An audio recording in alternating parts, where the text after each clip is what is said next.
लाखों कोटि शुक्रिया पवित्र मजलिस से उपस्थित হওয়ার জন্য জানাই আহমদ মুস্তাফা সাল্লাল্লাহু আলাইহি ওয়াসাল্লাম লাখ কোটি শুকরিয়া সেই সঙ্গে জানাই পঞ্জাতনে পাক আলমী ইমামের দরবারে সঙ্গে সঙ্গে জানাই সুলতানুল আরিফিন হযরত মাওলানা সৈয়দ কাদের বক্স আব্দুল সালিক ইবনুল্লাহ হাসান হোসেন রাসূলুল্লাহ আমাদের পীর ও মুর্শিদ সুলতানুল আরিফিন হযরত মাওলানা সৈয়দ আহমদুদ্দিন আহমদ হাসান হোসেন রাসূলুল্লাহ বিসমিল্লাহির রহমানির রহিম ইকরা বিসমি রাব্বিকাল লাযী খালাক। আমরা এই পুরুষের এই আয়াতটা পেশ করি সূরা খালাকের প্রথম আয়াত ইকরা বিসমি রাব্বিকাল লাযী খালাক। পড়ো, সৃষ্টিকর্তার নামে পড়ো। আল্লাহ পাক বলেছেন কোরআন শরীফের সর্বপ্রথম শিক্ষার কথা এবং সমস্ত মানুষের জন্য শিক্ষাকে ফরজ করা হয়েছে। এই শিক্ষা শুধু খালি পুঁথিগত বিদ্যা নয়, শিক্ষা বলা হয়েছে এবং তার সঙ্গে সঙ্গে কলমের দ্বারা পড়াশোনার কথা বলেছে, লেখাপড়ার কথাই বলা হয়। এই লেখাপড়া যদি আমরা মুসলমানরা শুধু এইটা আমল করতাম 1400 বছর ধরে, তাহলে আমাদের মধ্যে কিন্তু অশিক্ষিত থাকার কথা নয়, আমাদের মধ্যে অশিক্ষিত থাকার কথা নয়। কিন্তু এখন দুঃখের বিষয় হচ্ছে আমাদের মধ্যে বেশি অশিক্ষিত। আমরা বিশেষ করে দেখো আরবি পড়াটা কি করে নিয়েছি, আরবি রিডিং পড়া করি, রিডিং পড়ি, আর বিশেষ করে রিডিং পড়ি কারা পড়ে, আমাদের মেয়েরা পড়ে। আরবি দেখবে বেশিরভাগ আমরা তো রিডিং পড়ি, আর সেই সঙ্গে আমরা মেয়েদের পড়াই, ছেলেদের পড়াই। ছেলেদের শিক্ষিত করে তাকে চাকরিজীবী করতে হবে, চাকরি পাবে। কিন্তু দেখো আরবি আমাদের স্কুলে যে ছেলে মেয়ে পড়ছে, বাংলা, ইংরেজি, ইতিহাস, ভূগোল পড়ছে, এটাকেও একটা সাবজেক্ট এবং রিডিং সাবজেক্ট যদি পড়ি আরামসে পড়তে পারবে, একটা ছেলে মেয়ে আরামসে পড়তে পারবে। সে প্রাইমারি পরিণতি যেরকম ইংরেজি, ইতিহাস, ভূগোল, ইংরেজি, বাংলা পড়ছে, সেই সঙ্গে কিন্তু সে আরবিটাও করতে পারে। আমরা আরবিটা জানি, আরবিটা পড়াই না।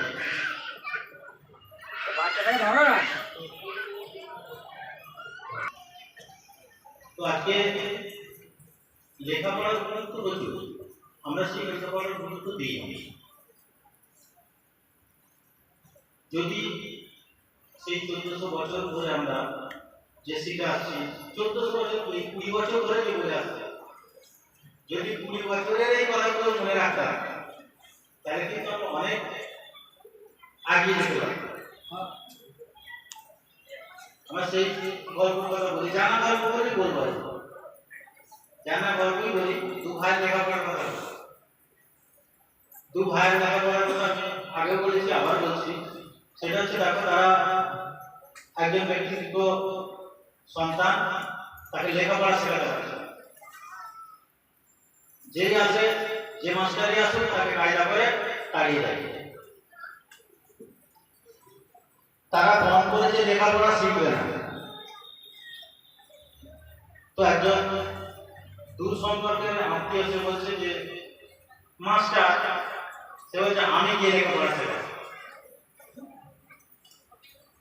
তো কিভাবে আসবে, বাড়িতে বেড়াতে এসে বাড়িতে এসে মাস্টার এসে এবারে বাবা পৌঁছে দিল যেটা তোমার আত্মীয় মামা হয়, আমাদের বাড়িতে কিছুদিন থাকবে।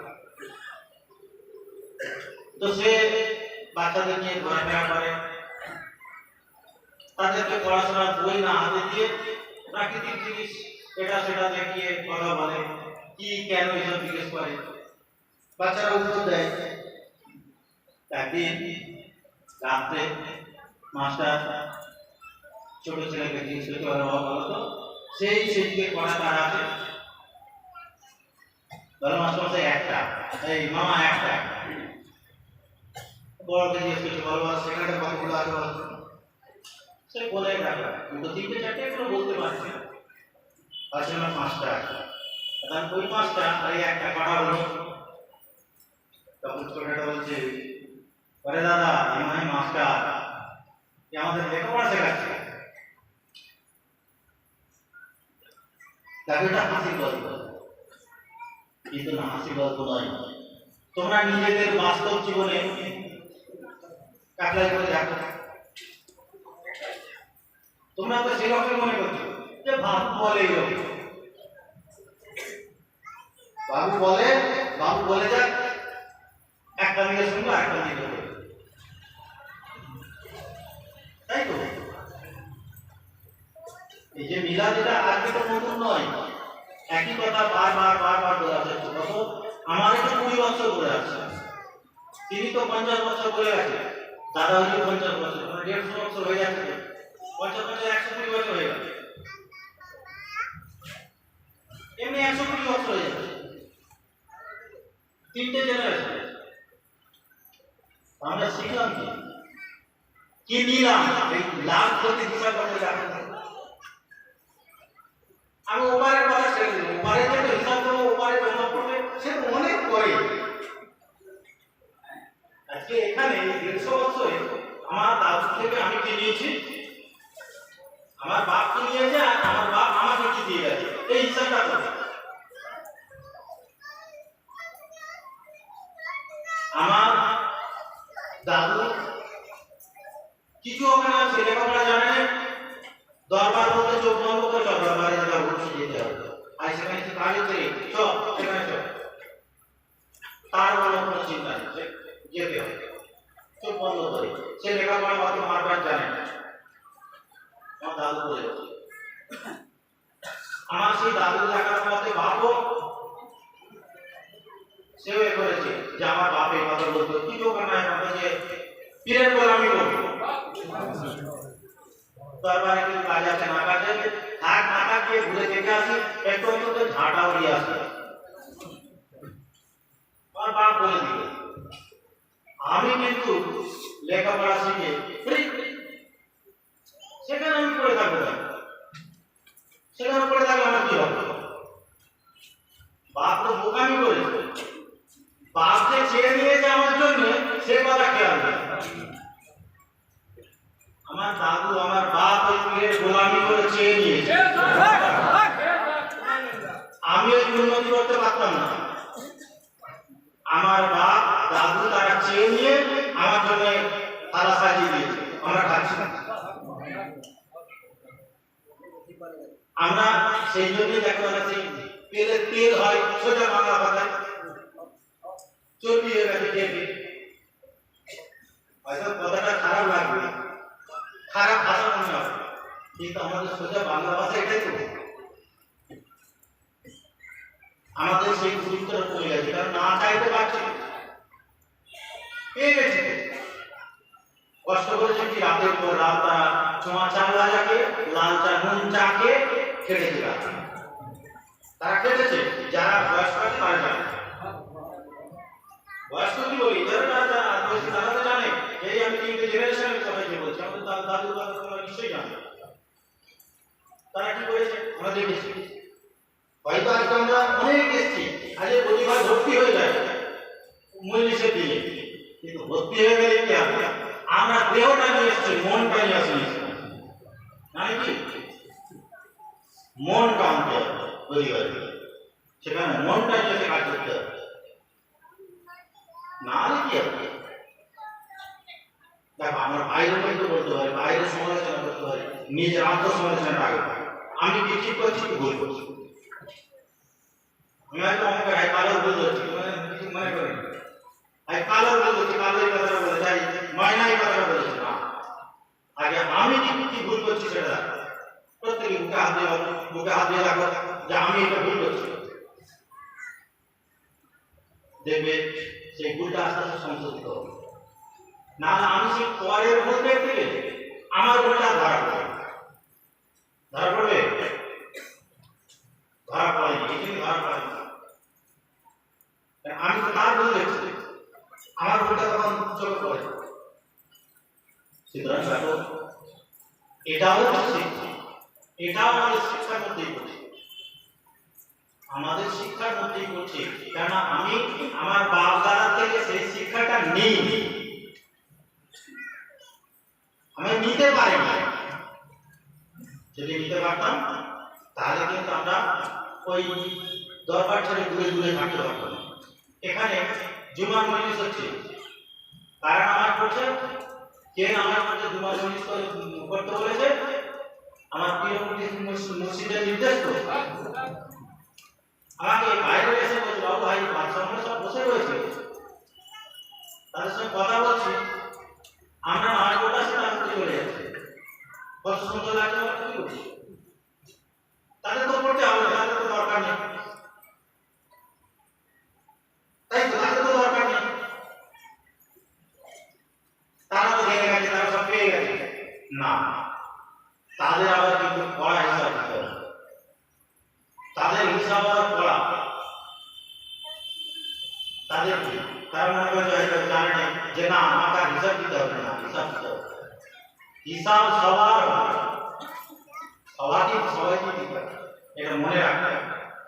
দেখ আজকে আমরা বুঝি পাঠ বলেছি যে এবাদত আমরা কি করি, এবাদত আমরা কি করতে পারি, আমাদের বান্দা বান্দা কথা বলেছে, বান্দা বান্দা আমরা এবাদত কি করি, আমার প্রিয় মসজিদের আদেশ নির্দেশ মেনে চলি, ওনার হুকুম মেনে চলবো, ওনার হুকুমের সামনে দাঁড়িয়ে থাকবো, তখন কি হুকুম করি আমি সেই হুকুমটা মেনে চলি। আজকে এইখানটাই শয়তানের সঙ্গে আর আদমের তফাৎ, ফেরেশতাদের সঙ্গে তফাৎ, শয়তান আর ফেরেশতা, বলে ফেরেশতা কেন, ফেরেশতার সমতুল, যারা আদমকে সেটা বলেছে তারা ফেরেশতা কেন, যারা আদমকে সেটা বলেছে তারা ফেরেশতা তো, তারা ফেরেশতা, আর যে সেটা করে না সে কিন্তু শয়তান। এবারে যে জেনে শুনেও সেটা করেও মনে মনে প্যাঁচে নিয়ে রয়েছে, তার তাহলে কি শয়তান হবে, এই যারা সেটা করে নেই তাদের কথা হবে, তারা করতে নেই বলে। কিন্তু যারা সেটা করেও সেটা করছে অথচ মনে মনে কাজ করছে, তাদের কি হবে, তারা আবার মুনাফিক হয়ে যাবে, তারাই মুনাফিক, তাদের এখানে তো স্থান নেই, সেখানেও স্থান নেই, সেখানেও স্থান নেই। এই যে শয়তানি, সে শয়তানি ফেরে ইংলিশের ধোকায় পড়ে হয়তো কিছু ঘটতে গেছে বা পথভ্রষ্ট হয়েছে, কিন্তু পরে ভুল বুঝতে পেরে সে চলে এলো, তবুও তাকে ক্ষমা করবে। কিন্তু কিন্তু যে তোমার দলে থেকে তোমার এতে থেকে মুনাফিকি করবে, তার ক্ষমা নেই, তাকে কিন্তু কেউ দেখতে পাবে না, ইহকালও নয় পরকালও নয়। আমরা যতই যাই করি, আমরা আজকে দেখো শিক্ষার কথা বারবার বারবার বলে আসছে, আমরা শিক্ষাটা নিচ্ছি কি, আমরা শিক্ষাটা নিলাম কি, বারবার তো একই কথা বলে আসছে, যাই গুটকা খাবে নেই, কেরেকা খাবে নেই, তামাক খাবে নেই বলা হচ্ছে, কিন্তু দেখা যায় যে দু চার দিন যে বলে দিয়েছে এই গুটকা বন্ধ, তামাক বন্ধ, দু চার দিন বন্ধ করে একেবারে ভালো, এখন কেউ খাই না, তারপরে আবার শুরু হয়ে গেছে কি যে গুটকা খেতে সেবা থেকে বারণ করেছে, রজনী খেতে বারণ করেছে কি, সেবা গুটকা খেতে বারণ করেছে, খৈনিটা খেতে বারণ করেছে কি, খৈনি খেতে বারণ করেছে। দেখো আমরা মানুষ অনেক রকম এরকম কাটান দিতে, আমরা অনেক রকম কাটান শিখে গেছি, কাটান জানি না, কিন্তু সে টাকা দিয়ে কি হবে? আমার প্রিয় মুর্শিদ আমার ভালো চাই, এটা মনে ভালো চাই, সেইগুলো খেলে সেইগুলো বলে কি হবে? আমার ক্ষতি হবে তো। এই যে মোবাইলের কথা বারবার বলে যাচ্ছে, মোবাইল বন্ধ করা, মোবাইল ইউজ করা কম করা, ইয়াং ছেলেমেয়েরা মোবাইল ব্যবহার করছে। আজকে একটা এপে গেছে, ইস্যু গেছে কি আর অনলাইনে পড়াশোনা করছে, কি বলবো, সব অনলাইনে পড়াশোনা হচ্ছে। বাংলা কি জানে না, অনলাইন কি জানে না, দিন রাত অনলাইনে পড়াশোনা করছে। সে গেম খেলছে, তাকে দামি ফোন কিনে দিয়ে তো গেম খেলছে, বাপ মা তো জানে না, তো গেম খেলছে কিন্তু সে অনলাইনে পড়াশোনা করছে। জিজ্ঞেস করে অনলাইনে পড়াশোনা করছে।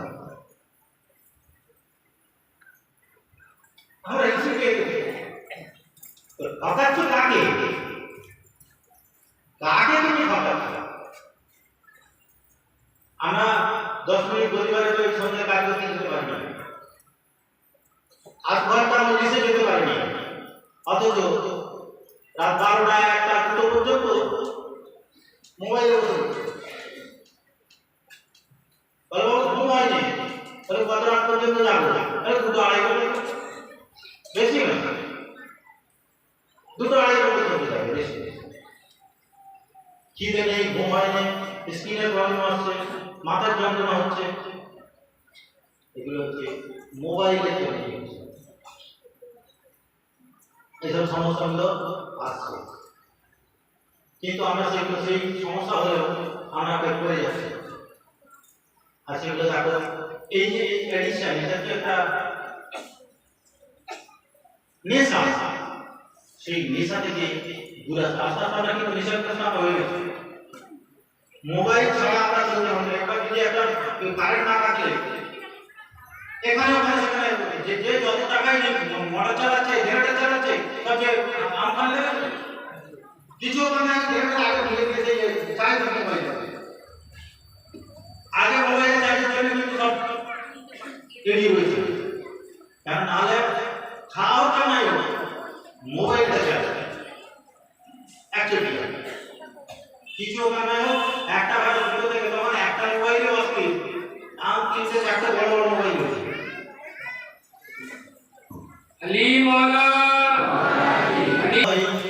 মোবাইল ছেলেমেয়েদের পড়াশোনার কথা। আজকে কি এই যে করোনা আবার চলছে, আমি আগে করে বলেছি, আবার তোমাদের এখন বলছি, এবং এই যে করোনার সময়ও আমি বলেছিলাম এটা একটা রোগ, অন্য কিছু নয়, জীবাণু ঘটিত একটা রোগ। সেই রোগটা থেকে মানুষ ভালো হবে, কিন্তু রোগটা খারাপ, সেই রোগটা থেকে আমাদের দূরে থাকতে হবে। আর সেই রোগের প্রতিকারটা কি? সেই রোগের প্রতিকার হচ্ছে কি, হাত মুখ পা ভালো করে পরিষ্কার রাখতে হবে, হাতের মধ্যে পরিষ্কার রাখতে হবে, আর কি মাস্ক পরতে হবে। যে কোনো ভিড় বাজার হাটে যাও, ট্রেনে বাসে যাও, মাস্ক পরতে হবে, অবশ্যই মাস্ক পরতে হবে। আর ভ্যাকসিন হয়ে যাবে, কিন্তু ভ্যাকসিনের সেই গ্যারান্টি নেই, 2বার ভ্যাকসিন দিও একবার না, সেই গ্যারান্টি আছে। তবে নেবো না নয়, ভ্যাকসিন নিতে হবে। অনেকে আমাকে প্রশ্ন করেছে, অনেকে জিজ্ঞেস করছে, অনেকে ন্যায় নিতে চায়, কিন্তু আমার বাইরে মনে করছে কি বলবো, আমি ভ্যাকসিন ভ্যাকসিন নিয়েছে, 2-1জনের একটু জ্বর ভাব এসছে, কিন্তু পরবর্তীতে ঠিক হয়ে যাবে। কি করবো, আমি প্যারাসিটামল ট্যাবলেট খাবো, কিছু খেতে হবে না, প্যারাসিটামল ট্যাবলেটটা ঠিক হয়ে যাবে। তো ভ্যাকসিন নিতে হবে, ভ্যাকসিন নিয়েও তোমাকে এই সোশ্যাল ডিস্টেন্সটা মেনটেন করতে হবে। আজকে দেখো এই যে এখানে এত বেড়ে যাচ্ছে, ইতিমধ্যে লকডাউন শুরু হয়ে যাবে, খালি ইলেকশন ভোটের জন্য রাজনীতি করছিল, রাজনৈতিক মিছিল ঠিক আছে, আমরা সাধারণ মানুষকে গলির পাড়া করছি, একেবারে খারাপ কথা, আমরা কিন্তু গলির পাড়া করছি সাধারণ মানুষ, আমরা বুঝিনি তো, আমরা অবলম্বন চলে যাচ্ছি কিসের জন্য? সামান্য কিছু পয়সা সেখানে পেছন পেয়েছি। আমরা যদি একবার ঐক্য হই যে না আমরা যাবো না, সেখানে যা ভোট পাই যাকে যা করতে লাভ, গাড়ি থেকে তারা যাবে তারা হয়তো এটা কোনো প্রসঙ্গ কিন্তু তবুও বলতে হয় এই ওদের প্রসঙ্গ ওদের খাতিরে তারাও কিন্তু এই নিয়ে আর কোনো কথা বলছে তো ভার্চুয়াল সবাই করছে তখন ভার্চুয়াল সভা করছে এখন এ করে নিয়ে এসে ঘিরে তাদেরকে নিয়ে মিটিং মিছিল হচ্ছে কেন তাদের তো রোগ বেড়ে যাচ্ছে তাদের মধ্যে বাড়ছে সংক্রমণ তো হচ্ছে নাকি তাদেরকে আলাদা হচ্ছে এই কথাটা বলার আমরা সাহস পাই তার কারণ আমরা রাজনীতি করছি লোকটা নিয়ে রাজনীতি যাই হোক তারা রাজনীতি করি আমাদের যে কথা হচ্ছে সেটা হচ্ছে যে এটা থেকে রক্ষা পাওয়ার উপায় হচ্ছে বেশি বেশি করে দরুদ শরীফ পড়তে হবে বেশি বেশি করে হর বেলাকে দোয়া করে আর বেরিয়ে যাচ্ছে কি যে আমাকে পরিষ্কার পরিচ্ছন্ন হতে হবে দরুদ শরীফ পড়তে গেলে পরিষ্কার পরিচ্ছন্ন থাকতে হবে পরিষ্কার পরিচ্ছন্ন হতে হবে সুতরাং সেইখানে এই পরিষ্কার পরিচ্ছন্নের গুরুত্ব এসে যাচ্ছে আর ভিড় জায়গায় গেলে বাজার হাটে যাওয়া যেখানে মাস্ক পরতে হবে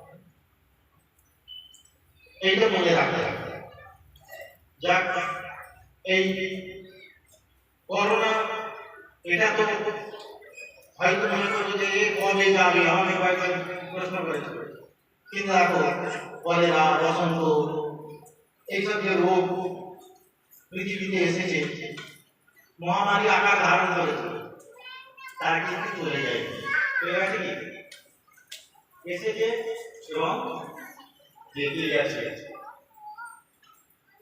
তাদের এর কি বলে ট্রিটমেন্ট চিকিৎসা পদ্ধতি বেরিয়ে গেছে চিকিৎসা বেরিয়ে গেছে এরও চিকিৎসা বেরোলেও এই রোগটা কিন্তু থেকে যাবে আমাদের এইভাবে মোকাবেলা করতে যাই এবার কোথায় চলে শিক্ষার কথা বলতে বলতে এই প্রসঙ্গে এসে গেল শিক্ষা হচ্ছে আমাদের ঘর থেকে করতে হবে আমাদের বিশেষ করে ছেলে মেয়েদের তাকে বাংলার কথা শুনতে হবে বাবা একটা ছেলে মেয়েকে মানুষ করছে তার প্রতি একটা আশা আছে সামাজিকতার সামাজিক দিক দিয়ে আমি একটা আমার ছেলেকে মানুষ করছি কিসের জন্য অনেক আশা আকাঙ্ক্ষা নিয়ে ম্যাক্সিমাম দেখো আমার ছেলেকে আমি বড় কিছু করবো যার বেশি টাকা থাকে আমি আমার ছেলেকে ম্যাক্সিমাম ডাক্তার আমার ছেলেকে মাস্টার করবো আমার ছেলেকে কি করবো আমার একটা খায় আছে আমরা এরকম আমার ছেলে মেয়েকে তৈরি করি কিন্তু সেই সব ছেলেরা কি করছে তাদেরকে বাবা মারা স্বাধীনতা দিয়ে রেখে দিয়েছে স্বাধীনতা দিয়ে রেখে দিয়েছে তুমি এই করো তাকে তার পেছনে খরচ করছে কিন্তু সেই সব ছেলেরা সেই সুযোগ নিয়ে তারা খারাপ করতে চাইছে খারাপ কাজ করছে ছেলে বলো মেয়ে বলো এই যে খারাপ কাজ করছে তাহলে এতদিন শিক্ষার কথা কোনো হলো না আগে বলছি 20 বছর ধরে তো বলা আছে এই কথাগুলো মিলাদে দেখো আমরা আমাদের বাস্তব জগতের সমস্ত ঘটনা বলে দেওয়া হচ্ছে সমস্ত কিছু করে বলা হচ্ছে সেই শিক্ষাগুলো নিতে হবে বাবা মা সেবা করতে হবে বাবা মার কথা শুনে চলতে হবে সমস্ত ছেলেদের সেটা কার নির্দেশ আমার পীর মুর্শিদের নির্দেশ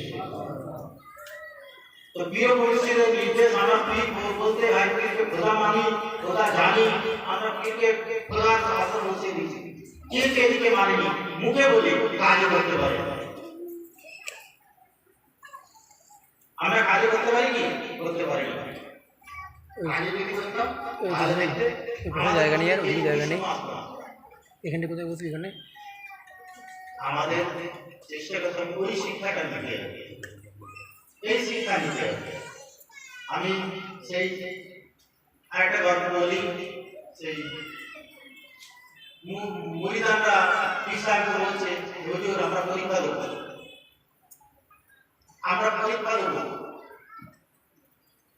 ঠিক সময় এলে পরীক্ষা দেবো ঠিক সময় এলে তোমাদের পরীক্ষা দেবো এরকম খুব গরমের সময় মুরিদানরা বলেছে যে এক কাজ করো একটা পুকুর তৈরি করো পানি তো প্রয়োজন পুকুর তৈরি করতে হবে। এখন তো বারবার শ্যালো হয়ে গেছে, তখন এরকম ছিল না, তখন কুয়া বা পুকুরের উপরে নির্ভর করত। তো পুকুর তৈরি করে ভালো করে সম্মতি দিতে কুটিয়ারিতে গেলে দেখবে সেখানে সম্মতির উপরে।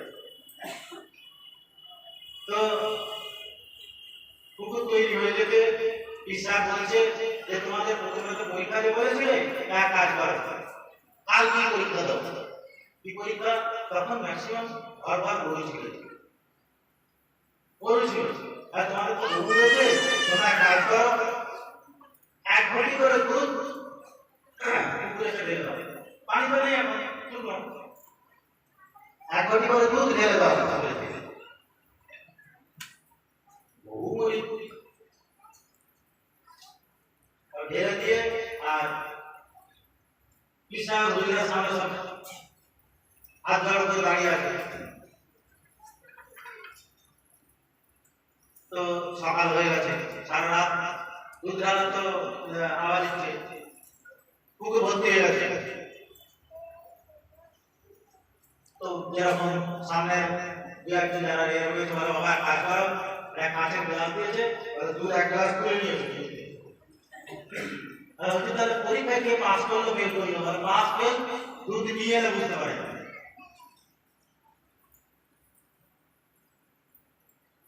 1 গ্লাস দুধ তুলে নিয়ে এসেছে পুকুর থেকে, তাকে সাদা পানি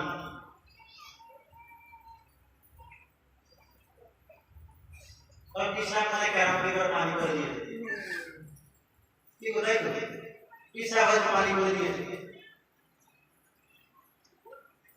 तो हम बोलते कि वो इग्रिसाली की व्यापार पानी क्या इग्रिसाली को जाने की दिए थे और वीडियो हम जाने 1 लाख लोग যদি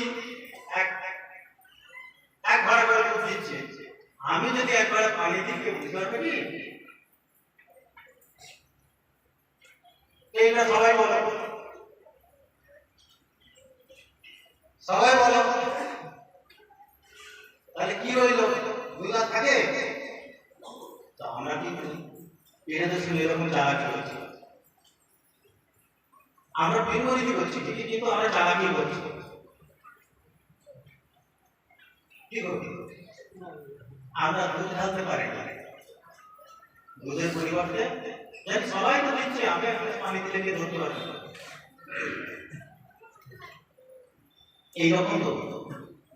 এইরকম পরীক্ষা আমরা দিচ্ছি, জানি জানতে পারছি না, কিন্তু ওপারে গিয়ে সেখানে খোলা কিতাবে হিসাব হবে, তাতে লেখা থাকবে তুমি কি করেছো, তুমি কি কাজ করেছো, পরিষ্কার থাকবে।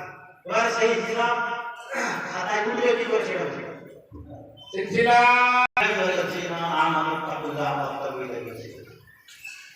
এই ইমানদাররা আল্লাহকে ভয় করো এবং আল্লাহ রাত্রির পথে ওসিলা অন্বেষণ। ওসিলা মানে এখানে ওসিলা আরবি শব্দ, ওসিলা অন্বেষণ করো, ওসিলা খুঁজে দিতে হবে। এবার ওসিলার মানে কি?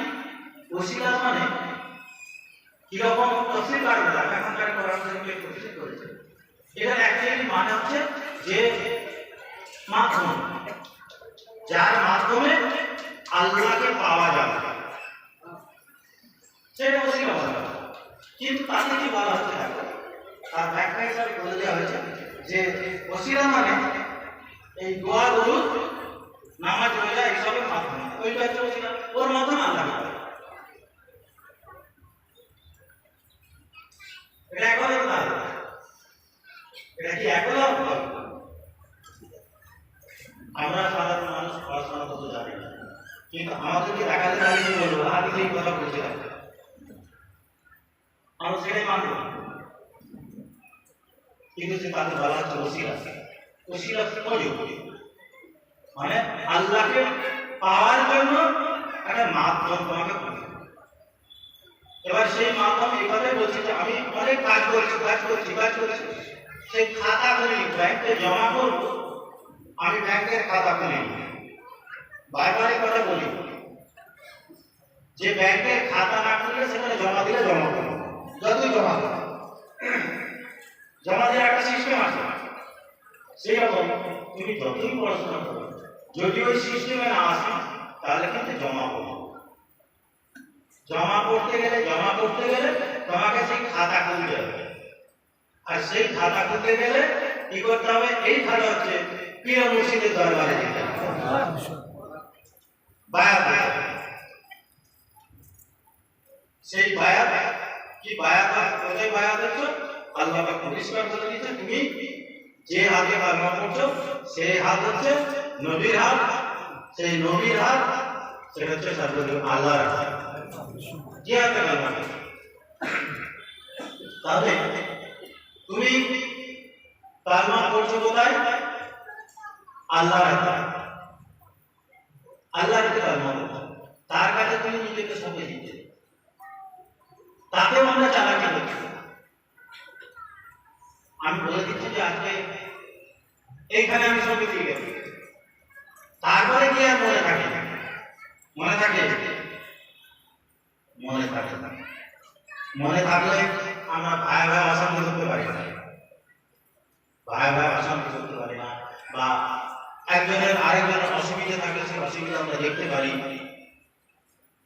আমরা চালাকি করে রাখা হয় গদিঘর, সব জায়গায় গদিঘর আছে আমাদের, গদিঘর অনেক টাকা পয়সা খরচ করে চকচকে গদিঘর তৈরি করছি, সেখানে কিন্তু আমরা সালাত পড়ার আমরা সময় পাইনি, টাইম পাইনি, যেতে পারি না।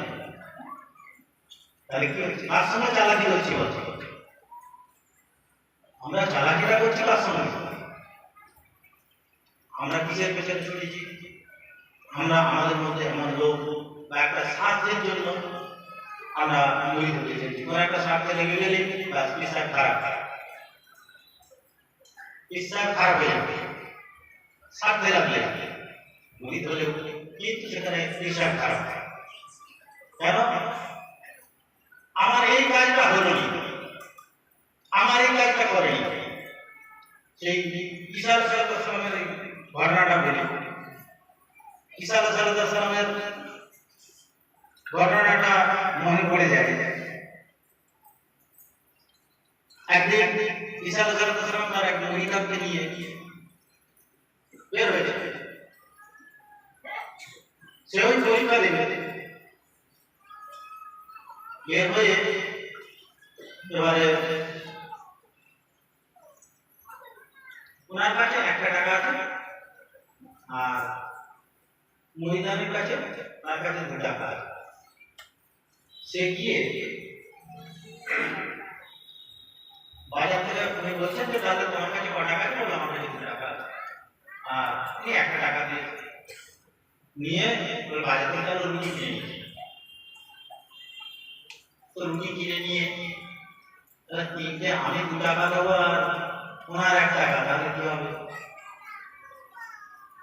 বলে কাজ করে একটা রুটি যদি আমি খেয়ে যাই, সেখানে গিয়ে দুজন আবার 2 খাওয়া হবে। আমরা যেরকম চালাকি বলি, একটা রুটি খেয়ে উনি 2 রুটি নিয়ে এসে বলছে এই 2 রুটি হয়েছে, ঠিক আছে। পানি ছিল, পানি দিয়ে ওই 2 রুটি খেয়ে হাঁটতে শুরু করেছে। বেশ কিছু দূর যাওয়ার পরে আবার খিদে লেগেছে। তো খিদে লেগেছে, কি করবে? তখন তার কিছু নেই, পয়সা নেই। দেখে একটা দূরে দিকে বাগান মতো আছে, সেখানটায় হরিণ হয়েছে। ঈসা আলাইহিস সালাম হরিণের দিকে একটু ইশারা করতে হরিণটা ছুটে এলো। হরিণের সেই বাচ্চাটাকে, হরিণের বাচ্চা ধরে নিয়ে বলে ধরো, বলে দুজনে জবাই করবে। জবাই করে কাছে কাছে আগুন নিয়ে সেই মাংস ঝরছে, দুজনে বেশ পেট পুরে খেয়েছে। খেয়ে দিয়ে নিয়ে তারপর উনি বলে দিয়েছিলেন যে হাড়টা খাবে না, এর হাড়টা খাবে না, হাড়গুলো রেখে দেবে। হাড়টাকে, হরিণের হাড়টাকে এক জায়গায় জড়ো করে একটু পানি তলা দিয়ে বলো আল্লাহর নামে উঠে পড়ো। সঙ্গে সঙ্গে হরিমুখে পড়বে। তো মরিদান বলছে, হুজুর আমার জান ধরে গেছে। কেন? আপনি যে প্রকৃত নবী, আজকে আমি এতদিন মনে হচ্ছে, এখন মনে হচ্ছে যে আপনি যে প্রকৃত নবী এই বুঝতে পারলাম, আমার জান একদম ধরে গেছে। বলে বাবা তাহলে তুমি কয়টা রুটি কিনেছিলে সত্যি কথা বলো। হুজুর আমি 2টো রুটি নিয়েছি। তখনও কিন্তু বলেনি, উনি তো জানতে পারছি, তখনও বলেন। আমরা তো বলি কি বলবো, আমি হুজুরের আদরও বলছি, আমি সত্যি কথা বলছি, দুজনই বলছে সত্যি কথা বলছি, তাহলে মিথ্যা কথাটা বলছি, কথাটা বলছে কেউ মিথ্যা কথা জায়গা কে বলছে বলছে। তো আমরা করি যার জন্যই দেখো এই কথাটা এসছে কেন, এটা একটা ঘটনা ঈসা আলাইহিস সালামের সময়। তো তাকে বলছে চলো বাবা আবার যাই, তাহলে আরো হাঁটছে, হাঁটতে হাঁটতে একটা নদী পড়েছে। তো নদীটা পার হবে কি করে? এখন সেই নদী পার হতে গিয়ে ঈসা আলাইহিস সালাম বলছে এক কাজ করো, তুমি আমাকে নদীটা ধরে রাখবে আর কোনো দিকে তাকাবে না, নদী পার হয়ে যাবে। তো উনি যেরকম হেঁটে নদী পার হয়ে যাচ্ছে, সেও হেঁটে পার হয়ে যাবে, কেন উনি রাস্তা হয়ে গেছে, রাস্তা দিয়ে হেঁটে যাচ্ছে। তো তখন ওপারে গিয়ে বলছে হুজুর আবার আমার জান ধরে গেল। কেন? আপনার এই মাঝি জাতি নদীতে এরকম হেঁটে চলে আসা যায়? আমার জীবনে প্রথম দেখলাম যে পানির উপর দিয়ে হেঁটে যাওয়া যায়, এ নবী না হলে পারে না। তাহলে বাবা সত্যি কথা বলো তো, কটা রুটি কিনেছিলে? তখন বলছি 2টো রুটি কিনেছিলাম, আমি 2টো রুটি কিনেছি। চলো আবার যাচ্ছি, যেতে যেতে একটা পাহাড়ের পাদদেশে, সেখানে বসে আল্লাহ করে হাঁটছে, তো হাঁটা রাস্তা, তখন তার এরকম গাড়ি ঘোড়ার ব্যাপার ছিল না, হেঁটে যাওয়া, হেঁটে বা ঘোড়া বা খচ্চর বা গাধা আছে। তো একটা পাহাড়ের তলায় বসে একজন মাটি ছড়াচ্ছে, নবী ঈসা নবী মাটি ছড়াচ্ছে, দেখে দেখে মাটি ছড়াচ্ছে, চকচকি বেরোচ্ছে। মাটি ছড়িয়ে দেখে একটা ইটের মধ্যে চকচকে বের করেছে, পরিষ্কার করতে দেখে সোনা। একটা ইট যদি সোনার ইট হয় তাহলে সেটা কতটা দামি জিনিস। সোনার প্রতি দেখো আজকে চিরকালই লোক আছে মানুষ। এখন একটা বের করেছে, দেখে বলছে এটা সোনা বলা হয়, এটা খাঁটি সোনা। তার লোভ হচ্ছে, আবার মাটি সরাতে সরাতে আর একটা বের করেছে, 2টো ইট সোনার ইট। আবার মাটি সরাতে সরাতে দেখ আর একটা ইট বেরিয়েছে, 3টে ইট হয়ে গেছে। তো তখন নবী সাল্লাল্লাহু আলাইহি ওয়াসাল্লাম বলছে, বলে হুজুর 3টে তাহলে কার ভাগে কটা পড়বে? 2জন তো, 3টে ইট আর 2টো লোক, তাহলে কার ভাগে কটা পড়বে বলতে যাচ্ছে। তখন নবী বলছে, ইসলামী বলছে দেখো একটা আমার, একটা তোমার, আর একটা হচ্ছে যে তৃতীয় রুটিটা খেতে পারে। তখন ঝট করে সেটা আমি খেয়েছি, সে রুটিটা তো আমি খেয়েছি। কতটা কিরকম লোভী তাহলে বুঝতে পারছে তো, লোভ এসে সত্যি কথা বলে দিব। দেখো আমরা হাসছি, আমরা করিনি, বুকে হাত দিয়ে বলতে কি করবো, আমরা করিনি, আমরা করি। সে বলছে আমাকে ক্ষমা করবেন, তখন বলছে ক্ষমা করবেন, আপনার কাছে আমি মিথ্যা কথা বলেছি। আর তুমি বড্ড লোভী, এইখানেই তোমার শেষ, এইখানে শেষ। তুমি তিনটে ইডি নিয়ে নাও, অসুবিধা নেই। এবার দেখো পিঠ থেকে ছাড়া হলে তার কি হয় সেই কথাটা বলছি। পিঠ ছেড়ে দিয়ে আগে চলে গেল, তাকে অনেক সোনা দিয়ে চলে গেল, একদম সোনার খনি। তিনটে ইট মানে কতটা, কত বুঝতে পারছো? তিনটে সোনার ইট দিয়ে চলে গেছে, পিঠ থেকে কেটে চলে গেছে। ভালো করে চিন্তা করবে, পিঠ নেই, পিঠ ছাড়া হয়ে গেছে। সে কিন্তু যে আমি পিঠ ছাড়া হয়েছে, আমি এত টাকার মালিক, এত সোনা আমার, আবার কি তিনটে নিয়ে যাবে। সেই সময় এখন সেই রাস্তায় তিনটে ডাকাত আসে। তিনজন ডাকাত এসে দেখে একটা জায়গায় একজন তিনটে সোনার ইট নিয়ে রাখে। তাহলে ডাকাতের কি মনে হবে? তাদের তো হাতে পেয়ে গেছে সোনার জিনিস, আর রাখে তিনজনে তাকে মেরে ফেলে। তাকে সেই মুরিদকে, তার মানে পিঠ থেকে সরে যেতে তার কি খারাপই লাগে, ডাকাতের হাতে সমস্ত হতো। বাবু হাতে বন্ধ করতো, লোভে পাপে মৃত্যু। এরপরে কি হলো, এই তিনজন এরা কি করছে বললো আর তাদের টাকা করতে যেতে হবে না, আর যত দরকারি আছে তিনজন কি ভাগ করে নেবো। বলা আচ্ছা ঠিক আছে, এক কাজ করো, আমরা তো পেয়ে গেছি তখন। একজনকে বললো তুই এক কাজ কর, মার্কেটে চলে যা, কিছু টিফিন করে টিফিন নিয়ে। তিনজনে খাওয়া দাওয়া করে যাবো এখন। বলে সে চলে গেছে বাজারে। এরা দুজনে যুক্তি করছে কি যে তিনজনে একটা করে হবে, তিনজনে একটা করেই হবে। এখন তাকে যদি এলি আমরা মেরে দিই, তাহলে 1.5 খানা করে হবে, 1.5 খানা করে ভাগ পেয়ে যাচ্ছি আমরা।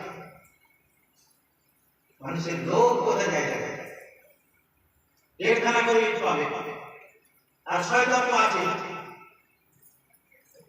বলে হ্যাঁ তাই তো, তাহলে সেই এলিটাকে মেরে দিলাম, মেরে দিলে আমরা 1.5 খানা করে ইট পেয়ে যাবো। আর কি হবে, শেষের দিকে ভাবছে ওদের দুজন আর আমি একটা করে ইট পাবো, কিন্তু আমি যদি খাবারে বিষ মিশিয়ে নিয়ে যাই তাহলে ওদের দুজন কি মেরে ফেলে হয়ে যাবে। তাদের সঙ্গে তো মারামারিতে পারবো না, কি সঙ্গে তার থেকে বিষ মিশিয়ে নিয়ে গেলে তারা খেয়ে পড়ে যাবে, আমি দুটোই যাবো, তিনটেই কি আমার হয়ে যাবে। এটাই এখন সে সেখান থেকে খাবার, সে অঙ্ক বসে আছে এদেরকে মারবে, আর এরা অঙ্ক বসে রেখেছে সে এরই মারবে। কিসের জন্য? সোনার জিনিস। যে জিনিসের জন্য আমরা কিন্তু আমার বলি, আমরা কিন্তু আমার করছি সবকিছু জিনিস, আমি আমার করছি। চোখ বন্ধ হয়ে গেলে আমার আর নেই, চোখ বন্ধ করে আমার অন্য আরেকজন। হয়তো বলবো আমার ছেলে ভোগ করবে, হ্যাঁ মেয়ে ভোগ করবে, কিন্তু ছেলে মেয়ে কিভাবে ভোগ করছে দেখো, বিক্রি করতে চলে। সারা বাপ আমার এমন করে গেছে, হাত বাড়ালি টাকা, হাত বাড়ালি টাকা, কি গো তাকে তো বাপ তো লেখাপড়া শেখায়নি, সম্পত্তি করে রেখে গেছে, হাত বাড়াচ্ছে টাকা বাড়াচ্ছে। তারপর শেষ বেলায় কৌটো বার করতে বাড়িয়ে টাকা উপায় করেছে, তারপরে কৌটো নিয়ে রাস্তায় ঘুরছে। এই লোক সেখানে কি হলো, সেদিকে এক ভেঙে রয়েছে, এরা দুজন আর এক ভেঙে রয়েছে। সে কি করছে, সেখানে বিষ মিশিয়ে খাবারের সঙ্গে নিজে নিজে খেয়ে আসছে, খেয়ে বিষ মিশিয়ে টিফিন নিয়ে চলে এসছে। সে এসে রামানো যেমন তেমন সেই সোনার ইট দিয়ে তার মাথায় মেরে থাকে, মেরে ফেলল। এবার বলছে যে তখন কত মরেই গেল, আর খাবার যখন সামনে আমরা খেয়ে দিয়ে যাবো, খাবার খেয়ে দিয়ে নিয়ে এবার দুজনে খেতে খেতে তো তাদের শুরু হয়ে গেল। সে দুজনে শুয়ে পড়লো, সে দুজনে ঘুমিয়ে পড়লো।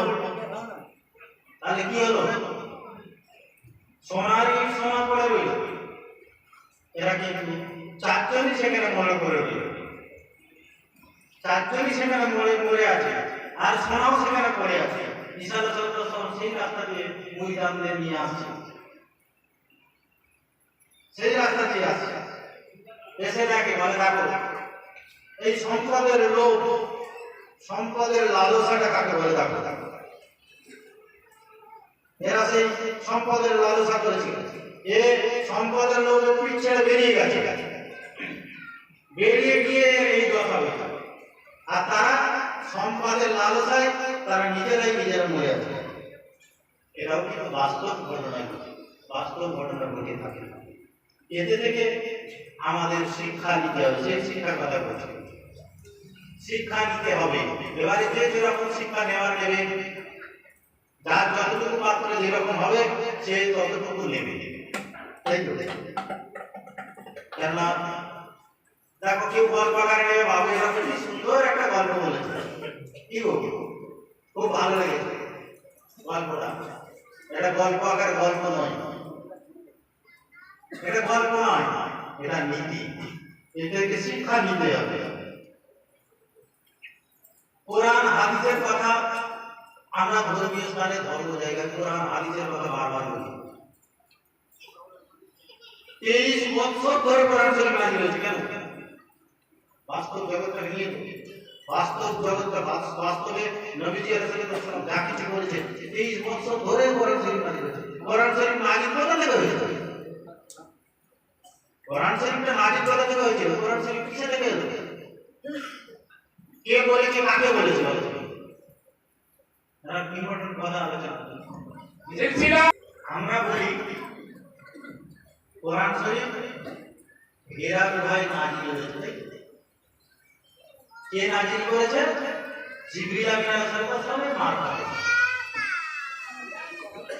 সেখানে জিবরিল আমিনকে কে বলেছে? নবীজি আলাইহিস সালাম। তাই তো? এখন বলো তো, কোরআন শরীফ এসে জিবরিল আমিন কি বলেছে? কোরআন শরীফে তোমরা দেখবে যে পড়ুন বা বলুন, কি আছে তো? তো নবীজি আলাইহিস সালাম বলতে বলুন, পড়ুন, ইকরা বিসমি রাব্বিকাল্লাযী খালাক। তাহলে নবীজি আলাইহিস সালাম জানেন, তিনি জানেন, ওনার মধ্যেই আছে তো, ওনার মধ্যেই মাহফুজ সংরক্ষিত রয়েছে, ওনার মাঝেই রয়েছে। শুধু উনি এসে জাস্ট এটা সবাইকে দেখানোর জন্য মাধ্যম, এটাই মাধ্যম। জিবরিল আমিন বলে দিচ্ছেন আপনি এইটা পড়ুন, সেইটা থেকে শুরু হলো, সেই জায়গা থেকে শুরু হলো। যে সময়ে যেটা আপনার কাছে হয়ে যাবে সেটা বের হবে, এটা বলতে হবে। না হলে আমরা মাঝখানে যে পর্দা যদি না থাকে, তাহলে কি বলতো, উনি বলছেন তৎকালীন সময়ে দেখি যে উনি নিজের থেকে এই সবগুলো বলেছেন। অনেকটা এরকম বলেছেন যে কবি হিসাবে বলেছেন, তো ওনাকে ওনার মধ্যেই সংরক্ষিত। জিবরিল আমিন এসে বলে দিয়েছে, উনি এসে সামনে বসেছেন, বলুন তো এটা কি, ওটা কি, ওনাকে প্রশ্ন করেছেন, উনি আবার উত্তর দিয়েছেন। তাহলে কোরআন শরীফ ওনার মধ্যে আছে, উনি 23 বছর ধরে বলা দরকার ছিল কি? উনি তো তাহলে বলতে পারতো একটা এমনি কোরআন শরীফে পড়তে গেলে সারা দিন রাত ধরে পড়াতে থাকে, তাহলে সবাইকে বসিয়ে দিন রাত ধরে শুনিয়ে দিলেই তো হতো। কিন্তু না, 23 বছর ধরে বের হয়েছে, 23 বছর ধরে এসছে। কেন? আমাদের এই যে 23 বছর মানে একটা ছোট বাচ্চা থেকে 23 বছর পুরো একেবারে জওয়ানি, বাচ্চা থেকে জওয়ান পুরো এ পর্যন্ত হওয়া পর্যন্ত তার যা কিছু জরুরত, যা কিছু প্রয়োজন, যে সময়ে যেটা প্রয়োজন সেইটাকে দেখছে, সেইটা সেই রকম পর এসছে।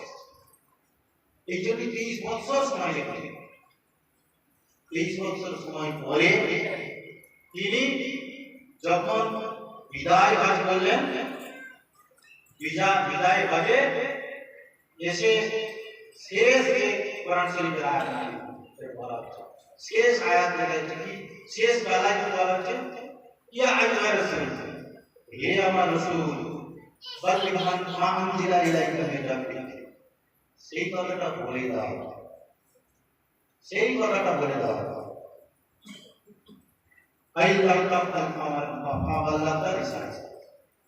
যদি তুমি ওই কথাটা না বলো তাহলে রিসালাতে এই দিন প্রচারে কোনো কাজই তুমি করলে না। শেষ মুহূর্তে যখন সেখানে হজের যে হচ্ছিল,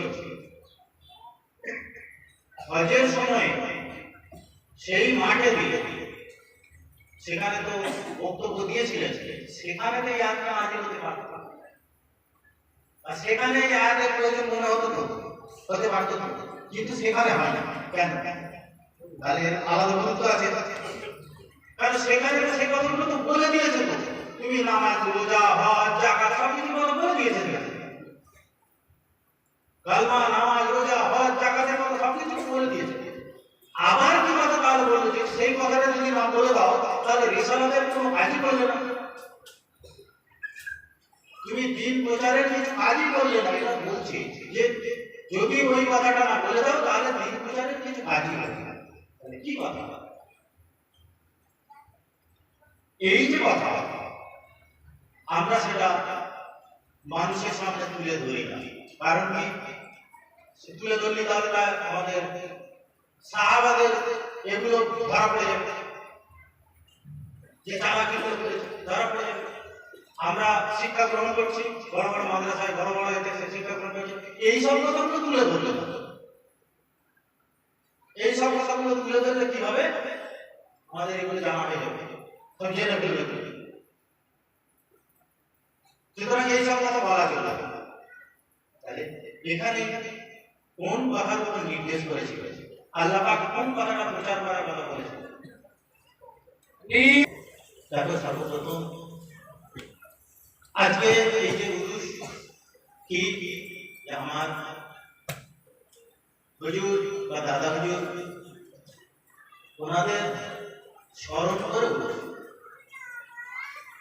ওনাদের স্মরণ, ওনারা কি বলেছেন, আমি দিন প্রচারের কথা নিয়ে আলোচনা করবো বলি এই কথাটা তুলে ধরছি যে দাদা হুজুর কি করেছেন, ডাক্তারি করেছেন, ডাক্তারি করেছেন, মানুষের আগে কি করেছেন, শরীরের চিকিৎসা করেছেন। শরীর যদি শরীরের চিকিৎসা না করতে পারি তাহলে মনের চিকিৎসাটা করবে কি? আগে শরীরের চিকিৎসা করেছে, তখন এই ডাক্তার, এখন তো গ্রামে গ্রামে ডাক্তার রয়েছে, যদি এখন সেই রকম ভাবে অ্যাভেলেবল হয়নি, তবু হয় বাগনান, আমতা, যেখানে গেলে ডাক্তার বসছে, কিন্তু তখন তার এরকম ডাক্তার ছিল না।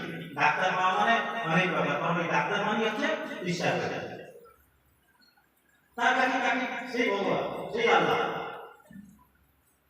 তো সেই রকম দাদাগুলিও এই সর্বপ্রথম ডাক্তারি হিসাবে পরিচিত, ডাক্তারি হিসাবে তিনি ডাক্তারি করেছেন। কোথায় করেছেন? চড়িয়াল। এখন চড়িয়াল নাম করে এখন চড়িয়াল সেখানে নদীর ধারে এখনো আছে, ওনার যে চিলা করেছিল সেখানে চিলার হচ্ছে বৈবর নদী আছে, গিয়ে দেখতে হবে বৈবর বিশাল জায়গা, সেই জায়গা এই আগে সম্পত্তির কথা যেটা বলছিলাম, সেই জায়গা ছেড়ে দিয়ে কিন্তু চলে গেছে, কোথাও পূজারিতে যেতে গেছে, সেই পূজারিতে গিয়ে আবার সেখান থেকে ওই রকম অসুবিধের জন্য চলে গেছে ওনার আয় মাসে। সেখানে পুরো দেখতে পাবে জ্ঞান বলে দু চারটে ঘর ছিল, তখন ওইসব ঘর ছিল পুরো মাঠের মাঝখানে, মাঠের মাঝখানে কেউ নেই, নিয়ে একা জানা রাখো। পাঞ্জাতনের ভক্ত হলে পাঞ্জাতনের যদি ভালোবাসা করতে চায়, পাঞ্জাতনকে ভালোবাসতে গেলে মানুষের অত্যাচার সহ্য করতে হবে। মানুষ অত্যাচার করবে, মানুষ পিছনে লাগবে না, কেউ উঠতে পারবে না, কিন্তু তোমাকে পেছনে লাগবে। আর সেজন্য দেখো হিজরত করতে হবে, এক জায়গা থেকে আরেকটা জায়গায় হিজরত করতে হবে। সেটা নবীজি সাল্লাল্লাহু আলাইহি ওয়াসাল্লাম মক্কা থেকে মদিনায় হিজরত করেছিলেন। দিন প্রচার করার শুরুতেই ওনার পিছনে লেগেছে তারা, ঠিক আছে, উনি ওখান থেকে হিজরত করেছেন। সেরকম দাদা হুজুরও হিজরত করেছে, তুরিয়াল থেকে পূজালি থেকে আমাকে আয়মাতে শুধু খালি আমাদের হুজুর পাকের ইচ্ছা ছিল হাজিতে আসা, এটা সবাই যাবে, হাজিতে আসার ইচ্ছা ছিল, আর সেটা বাস্তব করেছেন আমাদের। সেখান থেকে হিজরত করতে হয়েছে। এটা হচ্ছে সিলসিলা ছিল।